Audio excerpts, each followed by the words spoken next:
Okay, today we'll talk about three architects. We'll start with Aino Aalto, the first wife of Alvar Aalto, and maybe the time will come one day when an architect will be described as the first husband of a famous, lady architect or woman architect.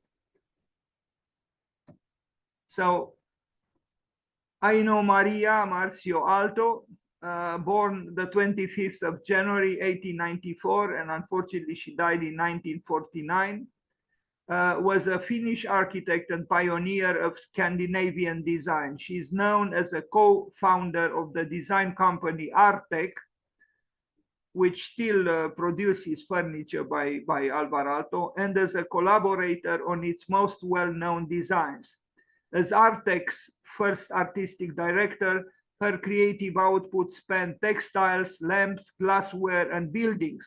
It has been discovered that it was Aino who completed the first work commissioned through Artek, which was the Viipuri Library in 1935, a very important work.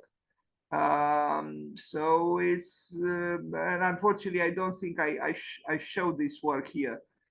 Her work is in the Museum of Modern Art in New York permanent collection, and MoMA has included her work in 9 exhibitions. Aino Aalto's first exhibition was Art in Progress, 15th anniversary exhibitions designed for use at Museum of Modern Art in New York, 1944. Other major exhibitions were at Barbican Art Gallery in London and Chelsea Space in London. Aino Aalto has been exhibited with Pablo Picasso. So Aino Aalto's role in the design of the architecture attributed to Alvar Aalto has never been specifically verified. The early built works were mostly small-scale buildings, especially summer villas designed in the style of Nordic classicism. Aino's first project that was accredited entirely to her was Villa Flora from 1926, the Aalto's holiday home in Western Finland, which expressed the efficiency of modernism and the simplicity of rural Finnish life. Villa Flora in Alajärvi from 1926. Aino was not completely on board with the ideologies of modernism spreading throughout Europe. Instead, she designed homes for domesticity rather than an architectural ideology. She paid attention to the comfort level of a home and used materiality and furnishings to achieve a warm and practical space that was rare in the 20th century modernism. Here she was. Here they are, Aino on the left, Alvar on the right. By the way, Alvar Aalto knew Constantin Brâncuș. I think they had a relationship of friendships. And I saw a picture with Alvar Aalto and Brâncuș in the garden of an important Swiss art historian and theoretician. Well, both the Sigrid Gideon family. So Alvar Aalto knew personally Brâncuș, or Brâncuș knew personally Alvar Aalto. Truly a great architect. I admire Alvar Aalto very much. Women in architecture. Aino Aalto and Elisa Aalto, well, both the wives of Alvaro Aalto, but the one on the right is Aino, whom we pay homage to today. And the one on the left, younger, the second wife of Alvar Aalto. Here she is.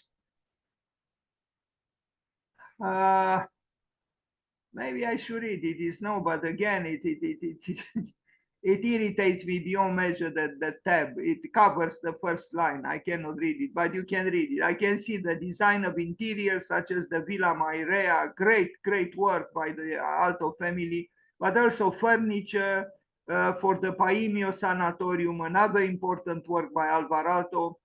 In 1935, the Aaltos, together with chief client for the and a firm selling lighting fixtures designed by the Aaltos. They were friends, the clients of Villa Mairea and the Aaltos, the Alvar and Aino Aalto. Aino was the head designer of Artek and later became the managing director of the firm. Artek still produces Aalto furniture today, but now it is owned by a private company. In the early years of Artec, furniture designs and standards were created and revised by Aino, and of the hundreds of designs, only a few are by Aalto. So she had a major role there.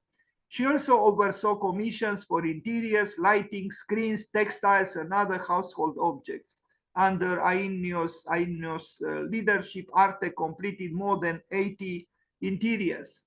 She was a versatile designer. I'm not going to read too much because we have a lot to look at today. Villa Flora from 1926.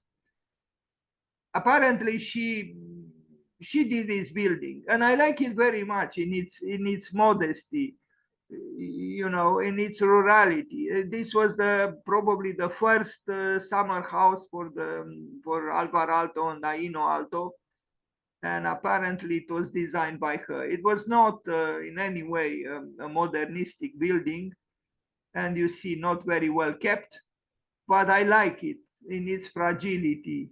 I see poetry, and in its modesty.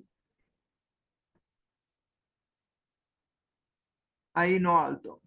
In a way, human life in its essence is kind of like this, you know. We have vanity, we have pride, we want to think that we are, you know, built of stone, but we are not. One day we'll die. Just as this building one day will die. Yeah. Very nice. I mean, if we talk about sustainability, this is a sustainable building. It's not perfectly sustainable, because perfectly sustainable would have been to not exist. But because somebody said the best way to be sustainable is to not build at all. But it was built, but in a very unobtrusive, obstructive way.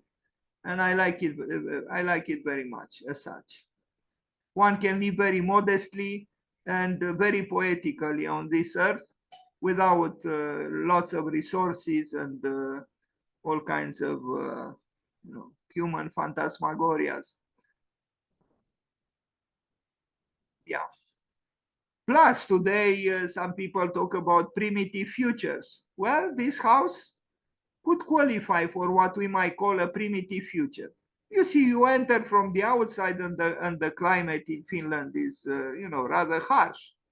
You enter directly from the outside in the living, which has also, you know, a connection with the kitchen, and then on the right is the master bedroom. I don't even see a bathroom. There is no bathroom. It's okay.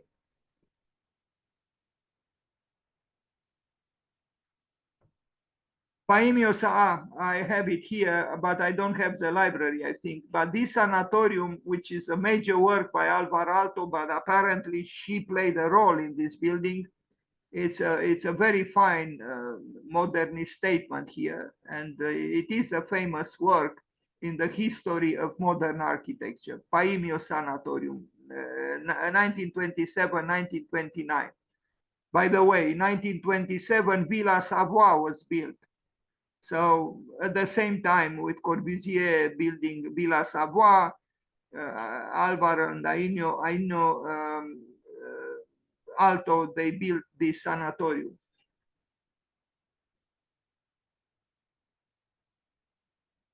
It's a great building.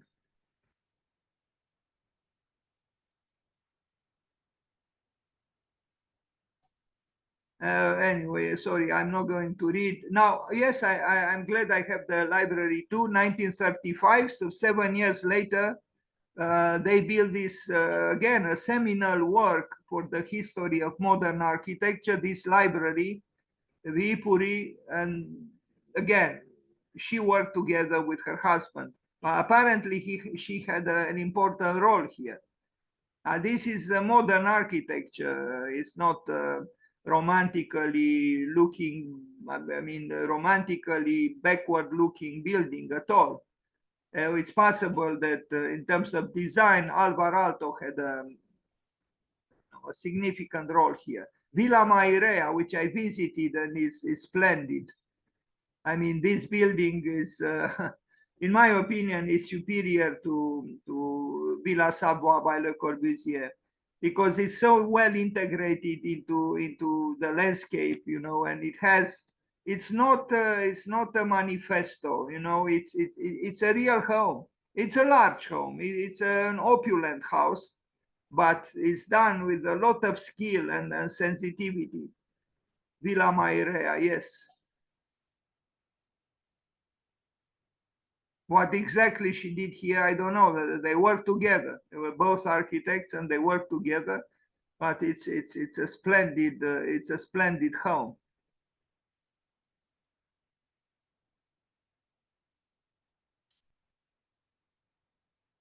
The furniture, I mean, this piece, this was designed by them, by Alvar Aalto, or maybe by her, or both. Probably most furniture here was designed by them and by Artec, the company, furniture company. And look at that magical staircase, you know, which is so musical and a very sensitive work. Furniture design. Most of these pieces, everybody knows they are done by Alvar Aalto. Well, it seems that actually his wife had a role in, maybe she was the designer of many of them, if not all of them. These can still be bought at IKEA, yes. Now you see Alvar and Aino Aalto design. This was done for the Paimio Sanatorium, and I read that, you know, these openings, because this was for people with tuberculosis, and you know, they had to breathe properly, and these openings into the back were, you know, they thought would allow for a better breathing somehow. Alvar and Aino Aalto. Alvar and Aino Aalto, maybe these chairs are more traditional, it's possible, it's more her work.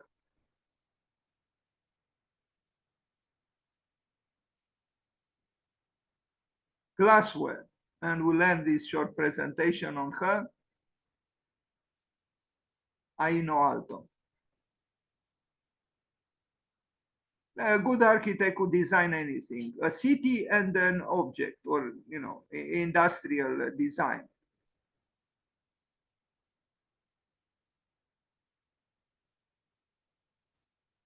In New York, I worked with an architect in an office who worked for Alvar Aalto, and he told me that Alvar Aalto was drinking a lot. Now, I don't know. That's what he told me. But when I look at these glasses and the bottle, I think of this. Okay, let's wish her happy birthday. Now we'll go to the second architect we'll talk about today, also from Finland. Why is it that Finland has such a good modern architecture? A question I ask. Viljo Revell, I don't know if I pronounce well, he died at 54. So he was born on January 25th, 1910, and died in 1964, was a Finnish architect of the functionalist school. In Finland, he is best known for the design of the Glass Palace and Palace Hotel, both in Helsinki. Internationally, Revell is best known for designing the new City Hall of Toronto, Ontario, Canada. Revell, originally spelled with a double L, was born in Vasa in 1910 and graduated from that high school. He graduated as an architect from the Helsinki University of Technology in 1937, so at 27. He made his architectural breakthrough already the year he graduated, when he, together with two fellow students, won the architectural competition for the design of the Lassi Palazzi, which had originally been intended as a temporary building comprising shops, restaurant, and cinema, but which became one of the landmarks of Finnish white functionalist architecture. His next major work was this industrial center comprising offices, hotel, roof terrace, restaurant, and ground floor shops situated on Helsinki's South Harbor seafront. The building was also based on a competition winning proposal made together with this architect, also important, and was completed in 1952 in the time for the Helsinki Olympic Games. Revell's international breakthrough came with winning the 1956-1958 architectural competition for the design of the Toronto City Hall, which he designed together with those architects. The building was completed in 1965, the year following Revell's premature death. At a time when post-war reconstruction already was an important topic of discussion, Revell, along with Aalto and those two other people, was one of the instigators of the Finnish Building Information File, the Finnish version of a building standards file to assist in the standardization. I move forward. But I see here other things also. Now, this was the man. Again, a Finnish architect of importance. And here he is again, smoking. Not too many architects smoke these days, but at that time, people were not afraid of smoking. I like his watch. My father used to have kind of something like this. Actually, my father, tried to fool my mother. He loved my mother and she wouldn't really go for him. And he tried to seduce her. He had a banal watch, but he replaced the top of the watch with a, with a famous name. It looked like an expensive watch, but it was not. Anyway, men do all kinds of foolish things in order to win the heart of a woman. Drawings. These are for the Toronto City Hall, which was built, the competition entry. Very simple, but very efficient and very effective. And you imagine, if you win such a competition, your career is done. I mean, it works like this. A brilliant idea, and it's enough.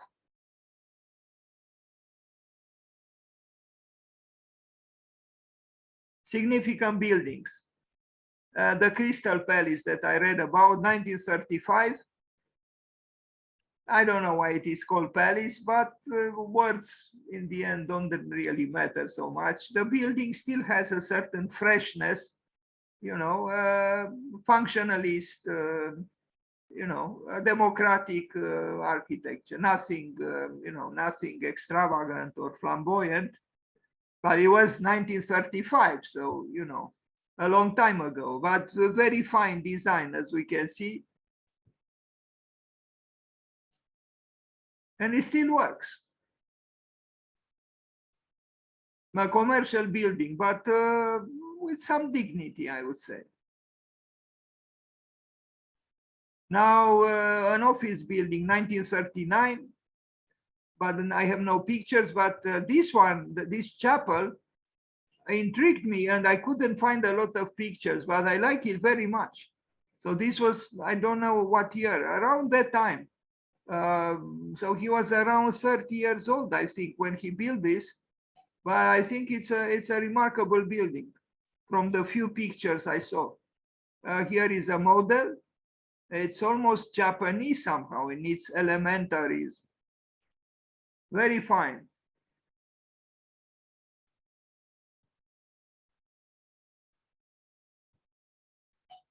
Too bad I couldn't find a lot of pictures. I think this is the last one, if I'm not mistaken. But it's a fine work. No, it's not the last one.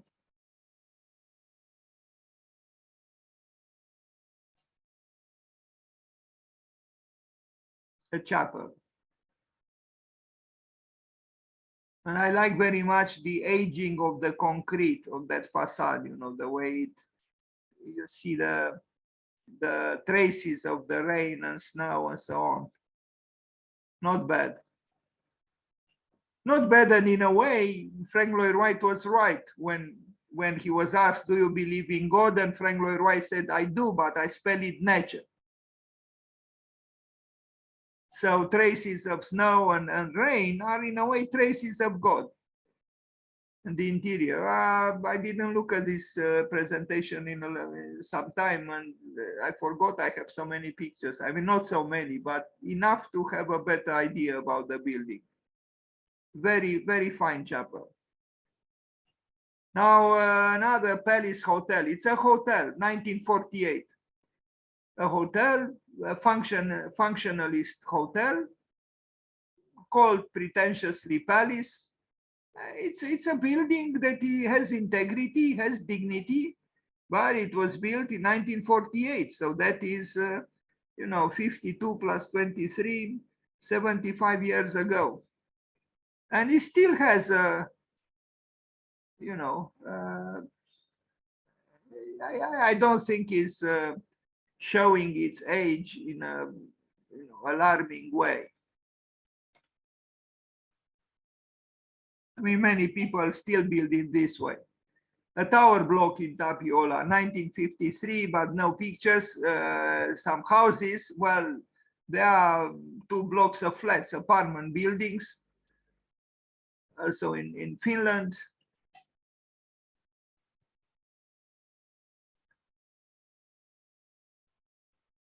A factory, knitwear factory, but no pictures. A villa, and this is a villa indeed. It's not for proletarians, it's for, art lovers, art collectors, art everything, meaning probably some bankers. Because as an art critic told me,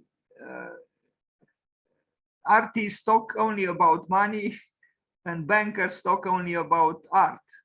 Because we always often talk only about mainly about what we don't have. And artists don't have money and bankers don't have art.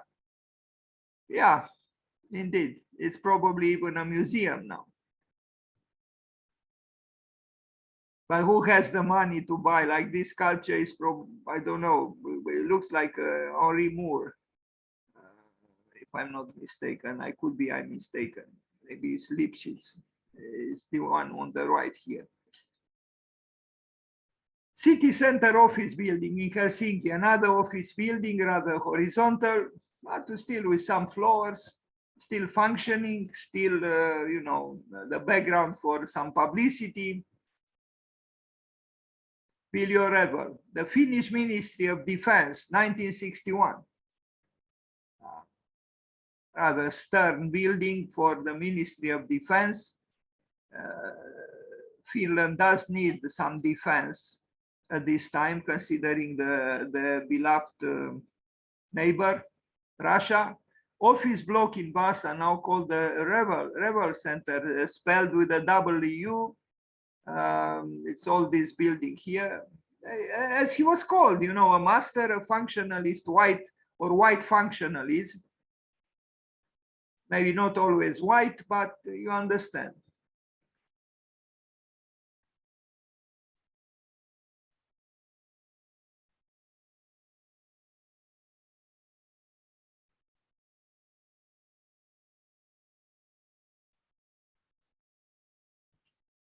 Water tower in Tapiola. This shaped tank similar to Toronto City Hall's council chamber structure. No pictures. New City Hall of Toronto. This is his most famous work from 1966, the civic symbol of Toronto in Canada, and built between 1952 when they won the competition. It lasted the construction for some time. Here he is with the building being, already almost done. And here it is, Toronto and the City Hall. A clear idea, and it worked.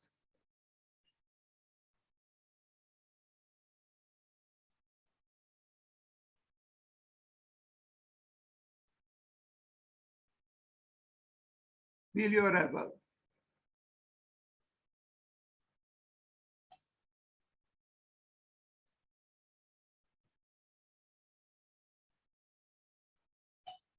And the flag of Canada.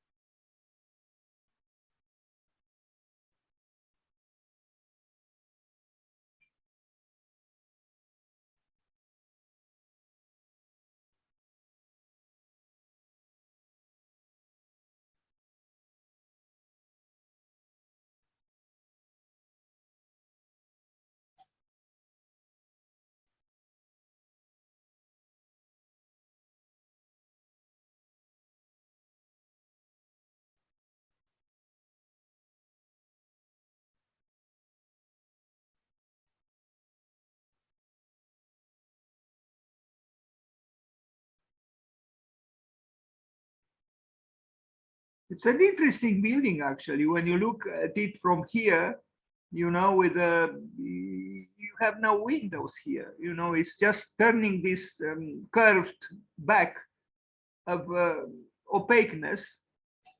Interesting, and yet it's not oppressive. It's not, because he treated the surface. You know, it's fragmented. It has you know. Certain character. So it's a big wall when you think about it. Look at its dimensions, and having no windows, you would have thought that this could be very oppressive, but it doesn't look like it is oppressive at all. Okay, so let's wish him happy birthday. And now we go to the third presentation today. A very prolific architect, Ben van Berkel, from the Netherlands, and his office UN Studio. They have plenty of works now. They are very, very you know, prolific, and they build a lot. So UN Studio, Ben van Berkel, also born in 1957, but on the 25th of January. Is a Dutch architect, founder and principal architect of the architectural practice UN Studio.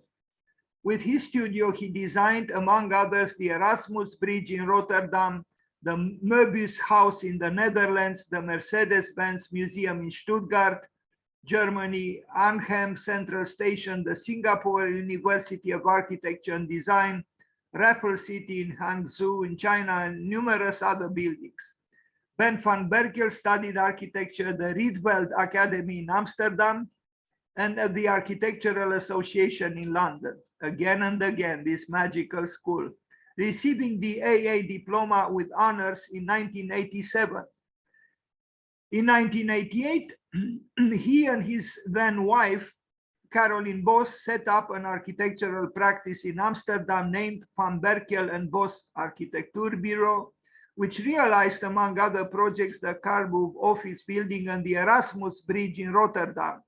In 1998, Van Berkel and Bos relaunched their practice as UN Studio, where UN stands for United Network. This is the man, and he is an important architect in the present. Again, why is it that the Dutch have so many formidable architects? Why is it so? And artists. They are good even in soccer, no, in football. Why? Maybe it helps to have to live, you know, 1/3 of the country under the level of the sea. Here they are with his. I don't know if they are still married, with Caroline Bos and Ben van Berkel on the left. Drawings. Nervous, temperamental sketches. Who said that? Well, he's not really a Scandinavian, but anyway, there is temperament and even nervousness and even anxiety in the north. After all, Edvard Munch was Norwegian, and so, you know, even here we see a lot of temperament. No, it's almost lyrical, turbulent drawing of Ben van Berkel. Now, the Erasmus Bridge was a major success for them, 1991, 1996. Here it is, and it is very well built. As you can see, I saw a panel presenting this work, and there was even a bird by Constantin Brâncuș, our you know, countryman, so to speak. It's a glorious bridge, and it was done by UN Studio, well, by Ben van Berkel and Caroline Bos.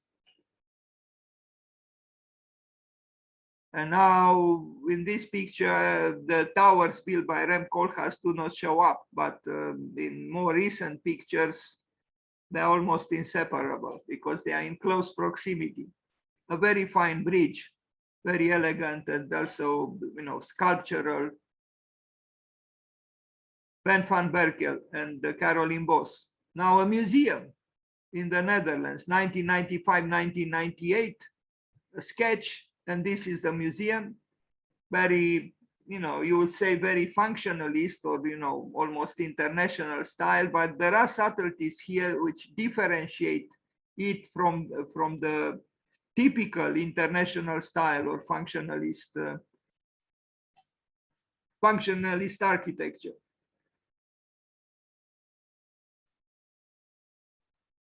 Now those that labyrinthical curved continuous line represents, the way a visitor would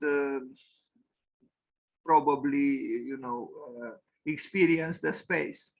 The Möbius house, this was a very publicized house. They built from 1993 to 1998 in the Netherlands. And it is a rather complicated house.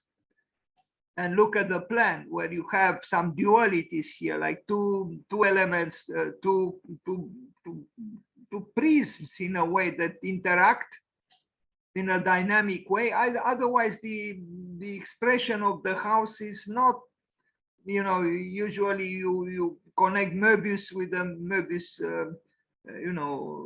curved thing, but here is you don't see the curvature, but the composition is based on the Möbius strip.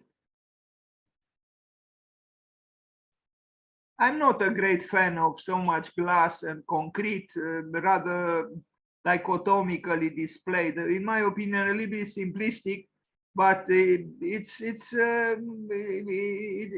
still an interesting house. And probably if it was with some signs of life, with furniture, with all kinds of things that the house has, then its abstractness would have been less less problematic. But you see, the plan shows complexity, and it's very possible that the experience in terms of space is very, enticing. Ben van Berkel and Caroline Bos.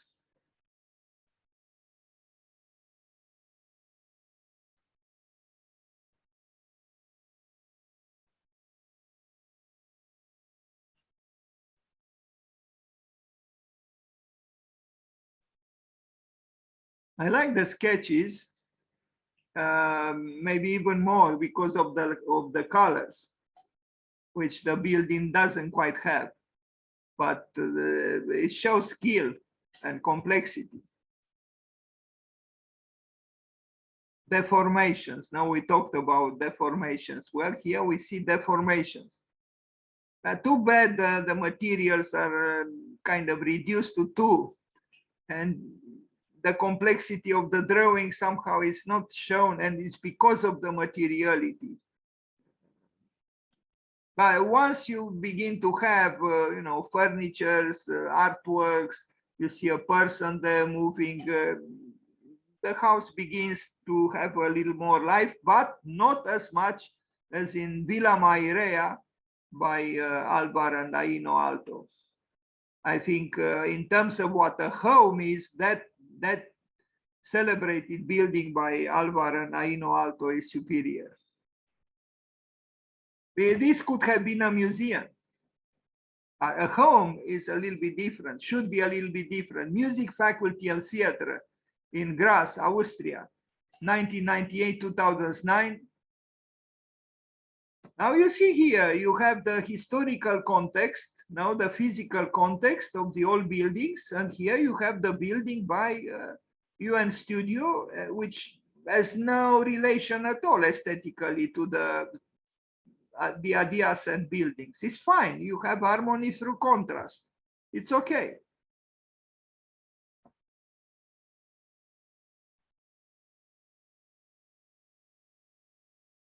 Some complexities here inside, like in the Möbius villa.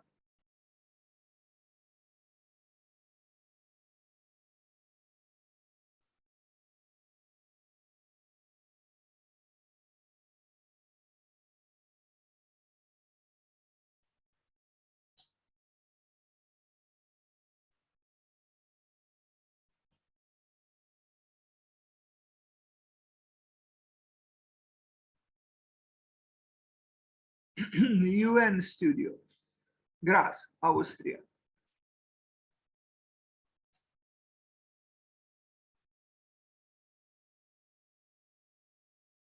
Now, this is probably a sculpture here, a statue. Now, this person so tall compared to the man in front. Okay, another villa, upstate New York. This one, I think, was the victim of a fire. I don't even know if it still exists. Anyway, this is the rendering, and this is the villa, twisted as it is.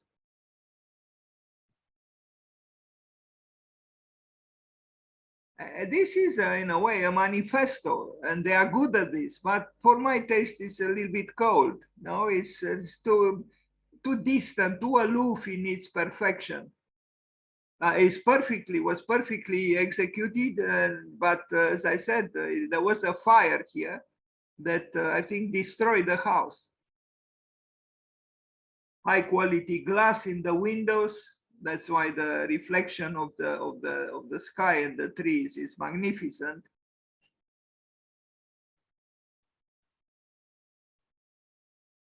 Now, what we see here is almost similar to what Bjarke Ingels did in that bridge museum in Norway.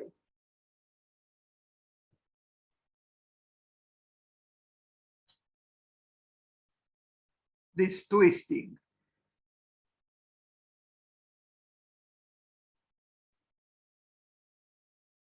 Ben van Berkel, or UN studio.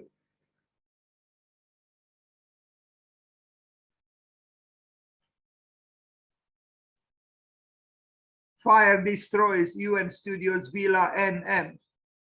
Look what happened. So from this to this.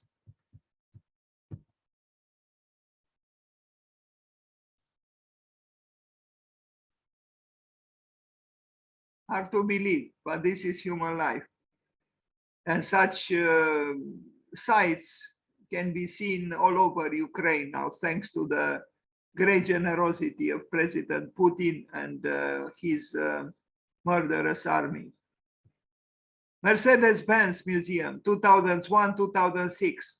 Now you imagine there was no limit of money here. And this is the conceptual model.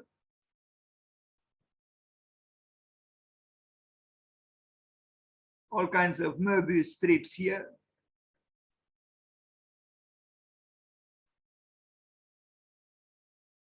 And here it is. It was built. It's possible that the experience of the space would have additional values. I mean, we are just looking at pictures, but being inside the building probably is more perceivable. The twisting and the turning and the complexities of the Möbius strip, which seem to be a catalyst in the work, at least at that time.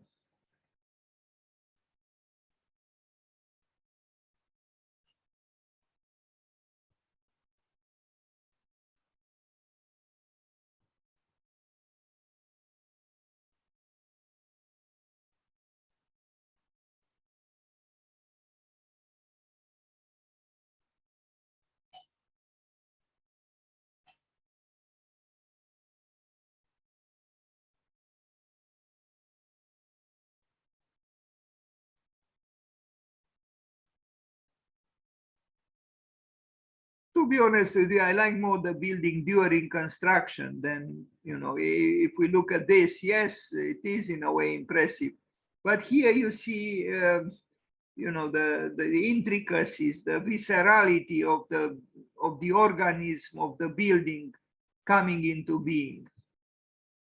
In the final image inside, sleek, glittering, whitish, grayish surfaces. But the movement is important, and the cars, of course, they are the objects of adoration. All kinds of experimental models there, as you can see, probably immensely expensive.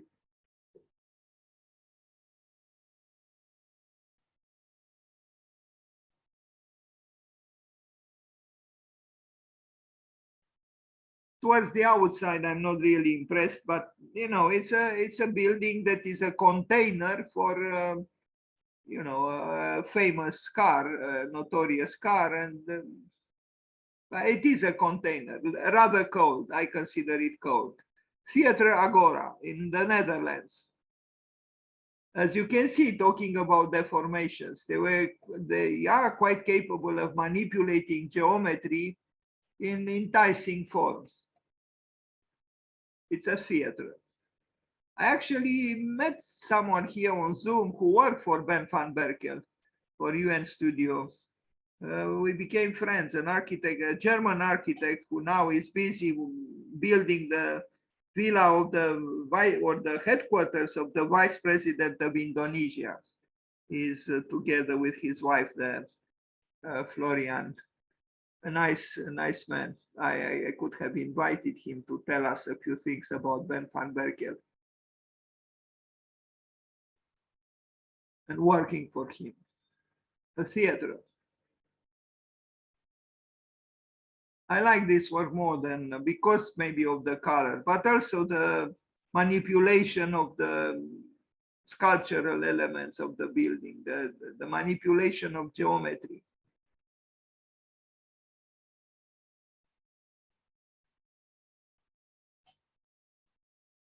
In the plan, it doesn't seem so complex, but you know, in space, it's different.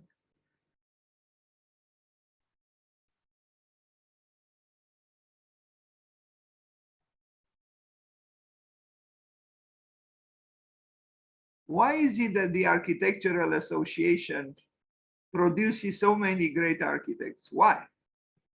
What is it about that school? And I don't even think they have accreditation, but they don't need accreditation because they are moving the world of architecture. If you go to Wikipedia Architectural Association and you look at the base of the article, who graduated from the school, it's who's in today's world in architecture. They had 3 Pritzker prizes. They have 2 or 3 Sterling prizes. Of course, Zaha Hadid went through that school, and so did Rem Koolhaas, so did Kenneth Frampton, and many others, many others. It is an unbelievable school. Research Laboratory, University Groningen, Netherlands. We see here the you know, the building reclaiming again the ornament.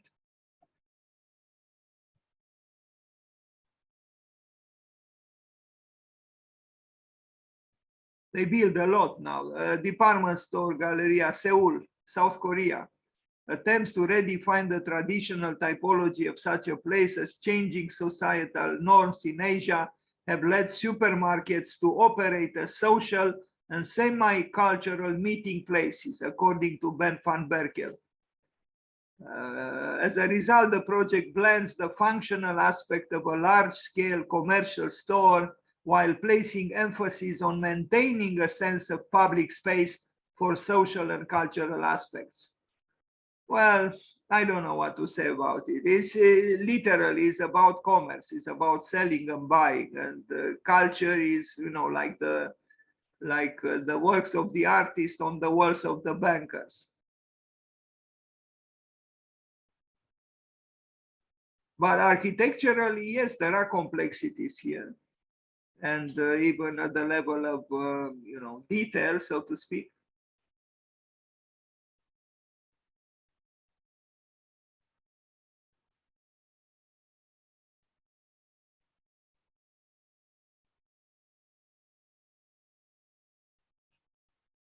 For my personal taste, their architecture is a little bit cold, but is you know, very coherent and has complexity too sometimes, especially in terms of space, but I don't think so much in terms of tectonics or tactility even.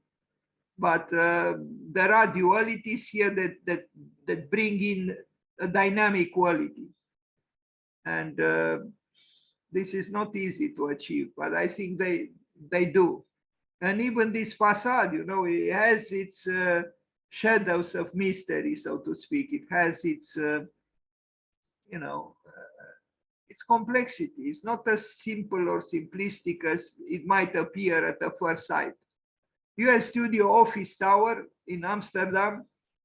Now this is an office tower. What can we do about it? Maybe it's too much of an office tower. It's okay, but we had seen plenty of office towers, didn't we?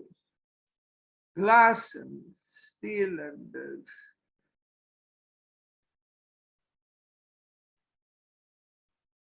not related. It is in Amsterdam, but not related in any way with the beautiful brick culture of the Amsterdam school or, you know, the history of Amsterdam. 5 Franklin Place residential tower, New York City, 2006.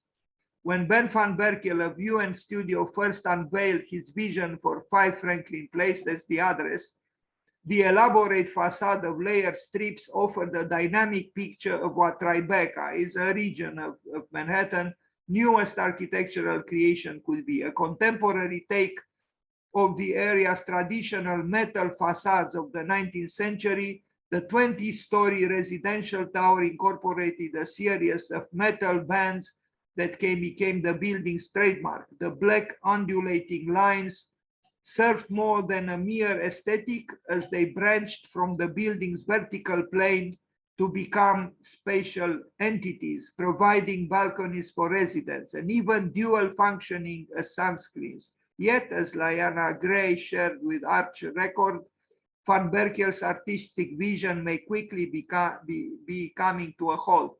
Yes, they had problems. I don't even know if they finalized the construction, but it started. I'm not reading this.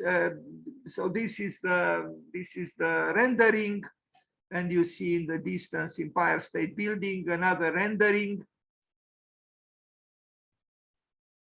And they are very technologized, you know, to do this kind of thing. You do need the knowledge and the equipment to work digitally.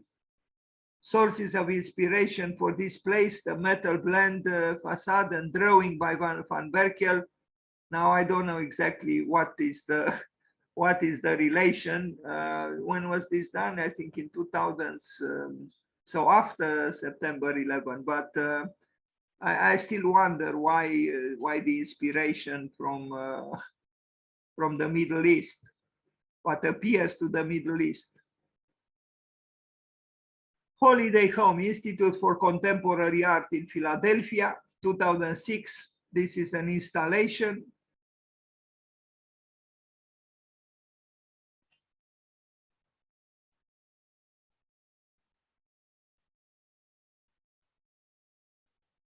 The manipulation of geometry is complex. Star Place department store in Taiwan, another department store, quite, you know, a lucrative business. You get to build such a department store, you are set probably for life in terms of, you know, income. And yes, the seductiveness of the facade makes the prospective buyer jump into the building and spend whatever he can as quickly as possible. Architecturally is interesting in a way, but it's essentially a vehicle for consume. I shop, therefore I am, as Barbara Kruger would have said. It's about shopping. Education Executive Agency, Groningen. This is a building, in my opinion, without glory. I mean, what does this have to do? It's an executive agency and tax offices. My God. I would stay away from this, both in terms of, you know, using their services and also in terms of architecture. It's capitalism. That's what it is. I prefer the trees. If I like something in this picture, are the trees. Long Island bridges, Dubai, Lock Island, sorry, not Long Island, which is in the United States. Bridges, Dubai, United You know, so he did a proposal for a bridge or several bridges in Dubai, New Amsterdam Pavilion, New York City, 2008, 2009. I don't know exactly what it is. Yeah, it's a pavilion, probably part of a fair or something. And they are quite good at this kind of manipulating distortions and the fluidities that Möbius strip has. And here they are, Ben van Berkel and Caroline Goss. And here comes the piece that was manufactured in a factory.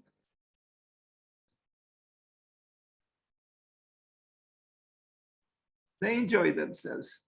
Now, a media center in Abu Dhabi, wow, it's a project, was not yet realized, but they build a lot these days, so it's possible this will be built if it wasn't already. At the time when I made the PowerPoint presentation, it was not built.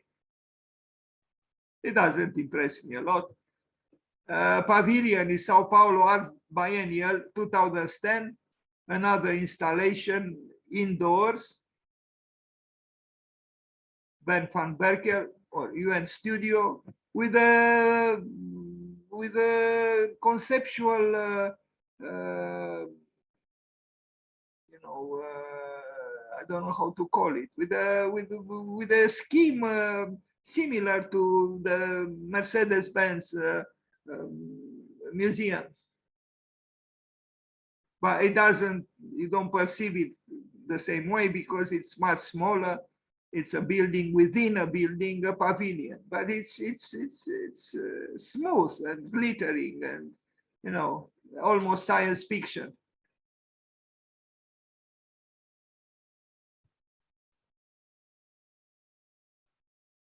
A residential tower in Singapore, 2006, 2013. They build a lot now in Singapore. And look at it, Singapore, I was told, is the Switzerland of Southeast Asia.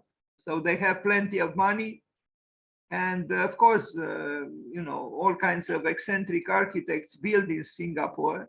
This is interesting as an object, as an architectural object. And it has some intricacies, but you know, again, this is for the gods, the millionaires who can afford to buy an apartment in this tower by UN Studio. Bravo to them.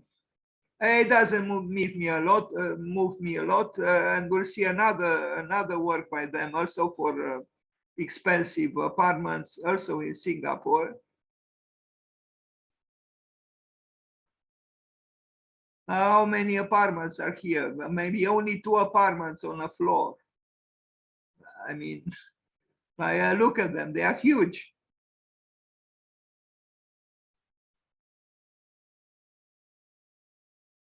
I mean, you have apartments with their own bathrooms, you know, 3 one near the other with their own bathrooms. Incredible.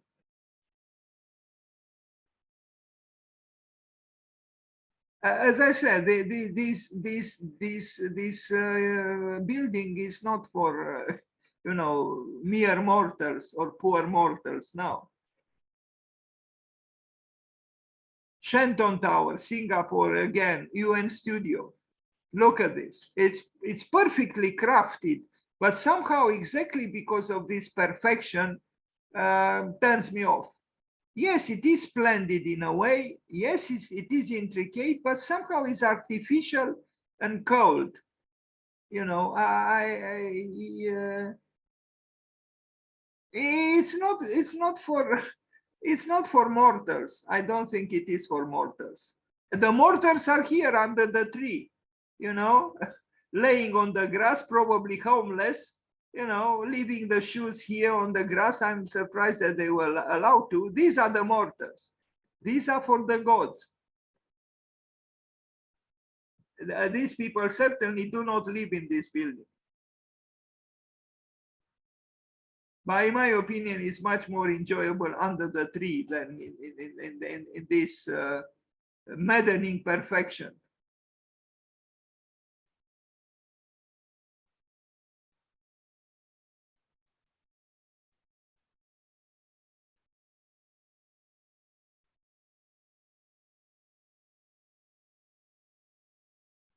UN Studio, Ben van Berkel, and details and drawings. And you can imagine to build something like this, you need an army of workers, very qualified, very hardworking, laboring to create this cold perfection. And yes, there are all kinds of sophistication here, but you wonder. I would prefer L'Unité d'Habitation by Le Corbusier. Although it was criticized, but this kind of sleek complexity turns me off. And what are those trees doing behind the facade? I mean, are trees supposed to be at various levels, at their various floors and behind the facade, meaning inside the building?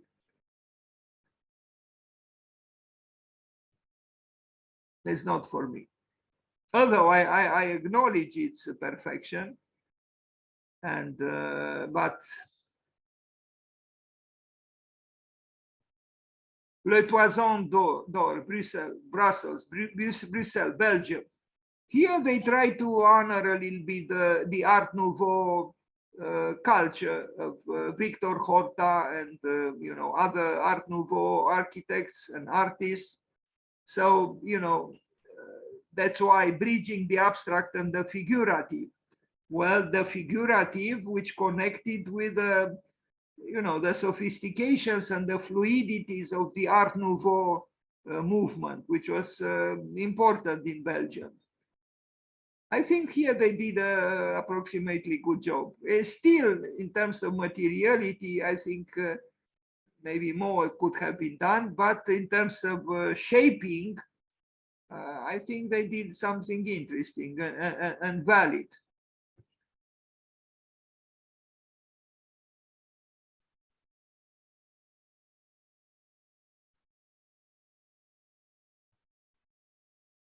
Now, I don't know. I mean, a big bathroom, no? A very big bathroom. This is also for, okay, demigods.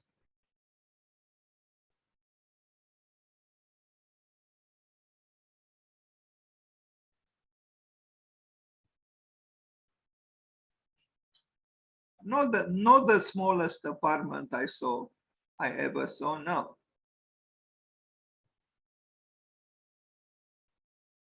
Apple next door. But the allusion, the reference to Art Nouveau, I think is a valid one. And they did it creatively.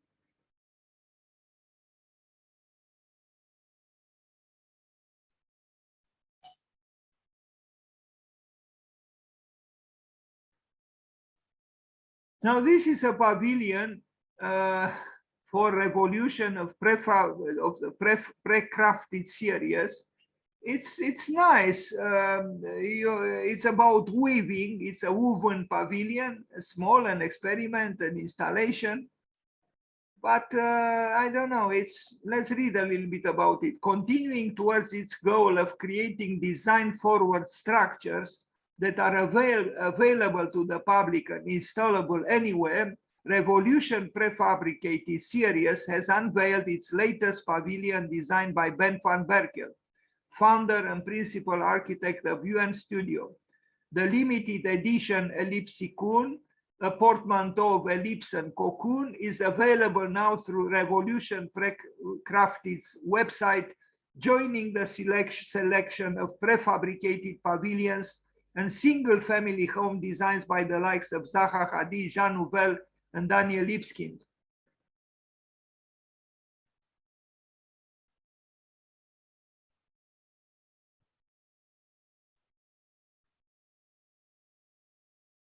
Again, even if he worked with bamboo, so let's see here, with a floor area of only 15 square meters, that is like a living room, a small living room. The Ellipsicoon is intended as an outdoor retreat for reconnecting to nature.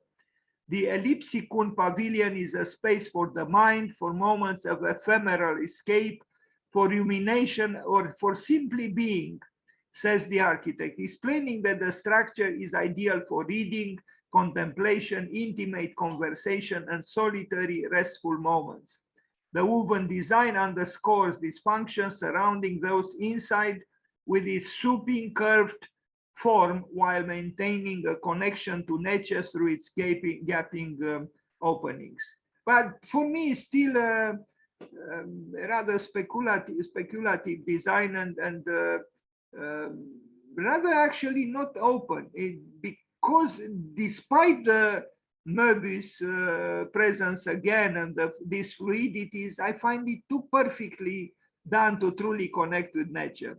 This pavilion doesn't have that imperfect perfection of Lina Bobardi, for example.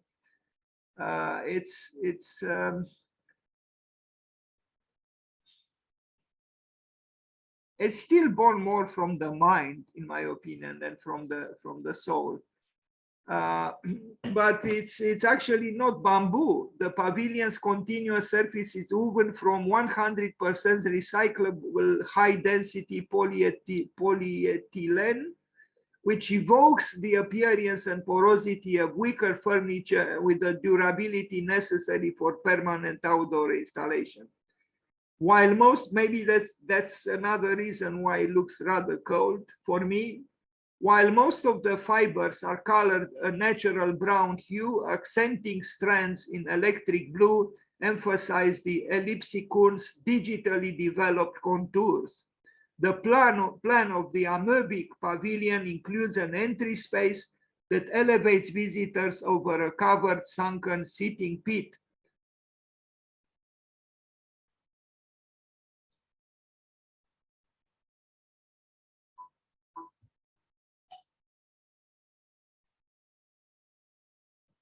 Sorry about this. Okay, Melbourne skyscraper have officially been announced as the winners of Melbourne's landmark South Bank precinct overhaul. Let's see it. Here it is. I mean, there are actually two towers facing each other with these, approximate erosion. So we have the twisting and we have the green facade also. This also makes me think a little bit about the two sides of the Viljo Revell's Toronto City Hall, although it's something else. But you see two architectural entities facing each other and kind of opening towards each other, although they are opened also on the other side with the curtain wall. But this is also, a trend these days to twist towers, to twist office buildings or apartment buildings, and to have on one side a lot of grass, a lot of green, a lot of plants because we need oxygen, and on the other side to have the more, so-called serious expression of labor that is, office building. But I don't know if on this side we have offices and on this side we have homes or apartments. I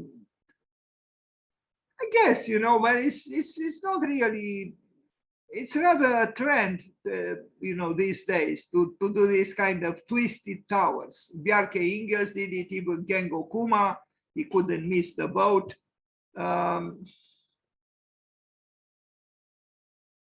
So we are attracted by the spiral, by twisting, by the contortions of a fluidity which is trying to balance us a little bit because our life actually is not too fluid.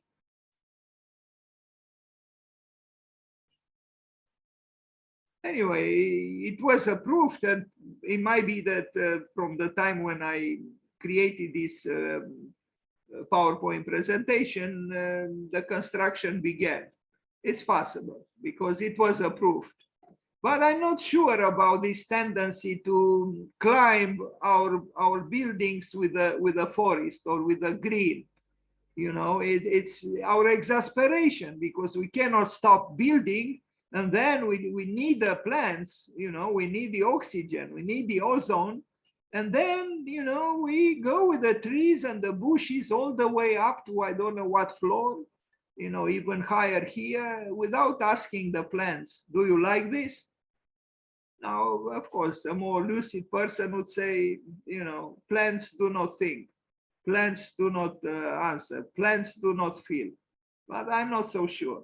Anyway, an interesting picture, of course, this kind of rotation and twisting animates a building, of course, and it was done by others.